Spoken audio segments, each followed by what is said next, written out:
Yo, what's up everyone? It's Morgan here with Alchemic Serpents, and today I'm coming at you with an awesome video. We're going to be unboxing what has become a rather rare and far and few between species in our hobby, so let's go ahead and get into this.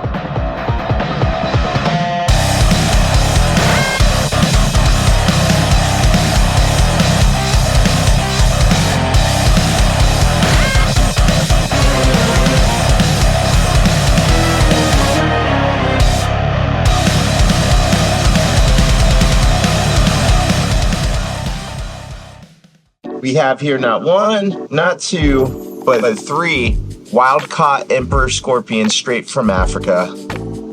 We got two females. We got female 2 here, and we got here. So we're gonna go ahead and put these guys together. That's why I went with the bigger enclosure, so that I could house the 3 of them, and hopefully maybe they'll pair up and we'll be able to get some babies. So let's go ahead and do that. First up, let's go ahead and unbox this enclosure I went ahead and bought. It's just a 20-gallon log from Petco. All right, enclosure undone. Let's go ahead and put some soil into this. We're gonna go ahead and just use some reptile soil here. Do me a favor real quick, guys. Go ahead and hit that subscribe button and like the video. It means so much to me, and like 90% of you that watch aren't subscribed to the channel, but it would seriously help us, so please go ahead and do that. Let's go ahead and get this thing set up. So I got a couple cork hides here. That's a little big. So like that. Put another one right here. Jar right there. Okay, while maybe not truly rare, these guys are listed as CITES Appendix 2, meaning that while not currently threatened with extinction, they may become so unless trade is carefully regulated. As throughout the past, they have been over-collected for the pet trade. They also face threats such as habitat destruction and declining wild populations. Their native range is West Africa, primarily countries like Ghana, Togo, Sierra Leone, and the Congo region. So my friends Bill and Kat had reached out to me, and their importer was importing a bunch of these in from Africa, and they asked if I wanted any, so that's how these guys came about. Let's go ahead and get them set up inside of their tanks now. This is our first female here. Emperor scorpions are some of the largest in the world, with adults reaching around 6 to 8 inches. They have a very mild venom, comparable to that of a bee sting for most people. They are harmless to humans unless you happen to be allergic. Very awesome. This is a very calm species, and they're not very hot with venom. Get our second female out here. Emperor scorpions can live 6 to 8 years in captivity, sometimes even longer. They are generally docile and slow to use their stinger. They are more likely to use their pinchers, which are their primary weapons against prey items. Scorpion number 2, big female. Gonna go ahead and release her. I feel her tense in that tail. And then our male.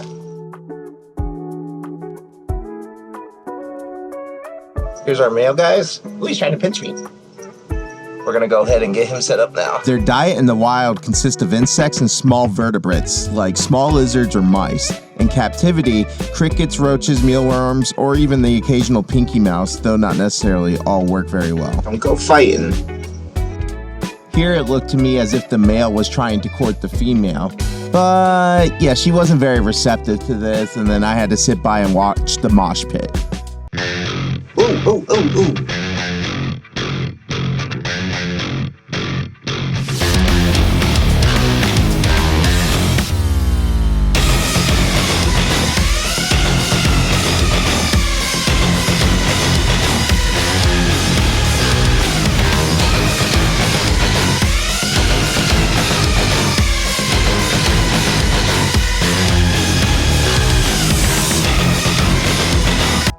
These guys can actually be kept communally if given enough space, hides, and they're well fed. The fight you've seen was just their initial meeting. After that, they all chilled out very well. I fed them some crickets and I haven't seen any issues since. If being kept communally, I suggest using specimens of all around the same size, and I also suggest keeping an eye just to be safe there's no cannibalism or anything of the sort going on. All in all, these guys are awesome. They make a great first scorpion. They make a great scorpion for younger kids. This is definitely a scorpion to look into as your first if you're looking to get into the scene, and I highly recommend it as I have very much enjoyed keeping them. All right, guys, now that we got our emperor scorpions all set up in the cage behind me, let's go ahead and set this 360 tarantula cribs enclosure up. This will be for a pair of Congo scorpions we got, again, from our friends Bill and Kat. So let's go ahead and get these guys all set up. We're gonna go ahead and use a mixture of some Zoo Med sand here, and I also have the clay from the little cave set they used, the excavator set. Unlike the emperor scorpions, these Congo scorpions, or Hottentotas, are definitely not for the first-time keeper. These guys are significantly venomous. They do pack a nasty venom, and it's not something you want to get stung by. All right, that looks pretty good. Their enclosure for our Hottentotas, or the Congo scorpions, are all set up, ready to go. Looks good. So let's go ahead and get these guys in there now. So these guys are medically significant. We're going to be very careful and use our tongs here. Always practice safe protocols and use your tools when working with venomous species. You guys can see them.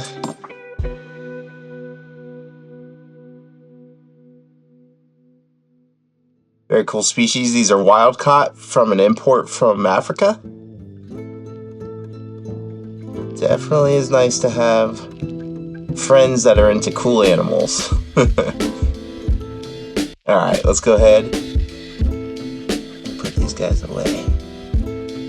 Hottentota, or more commonly known as the Congo scorpion or the African fat-tailed scorpion, is in the family Buthidae, along with many other highly venomous species. Similar to the emperor scorpion, their native range is in West Africa, with countries like Nigeria, Ghana, Togo, Benin, and surrounding areas. Though unlike the emperor scorpion, these guys are only 3.5 to 4.5 inches as adults. They are medically significant, and they can be very defensive and fast and more willing to sting, unlike the emperor.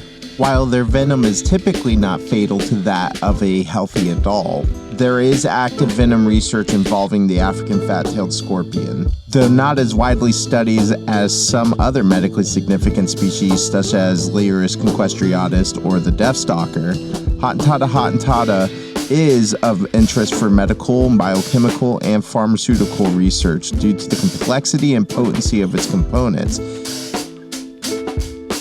Now we have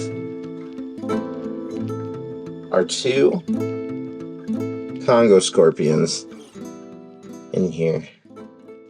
Like other members of the Buthidae family, Hottentota, or the African fat-tailed scorpion venom contains neurotoxins that affect sodium and potassium ion channels. These are being studied for how they influence nerve signal transmission, which can be applied in neurology and pain management. The Hottentota's venom, including Hottentota, have also been shown to possess antimicrobial peptides. These are being explored as potential alternatives to antibiotics, especially against resistant bacteria like MRSA. All right, everyone, thank you for tuning in, checking it out. We'll keep you updated on the scorpions and how they're doing. The emperors are sick. I love the communal setup, so hopefully it does well and we end up with some babies in the end. That would be super cool. Congo scorpions, super cool. So we'll catch you on the next one. Be sure to hit the subscribe button, hit the like button, and I'll see you next time.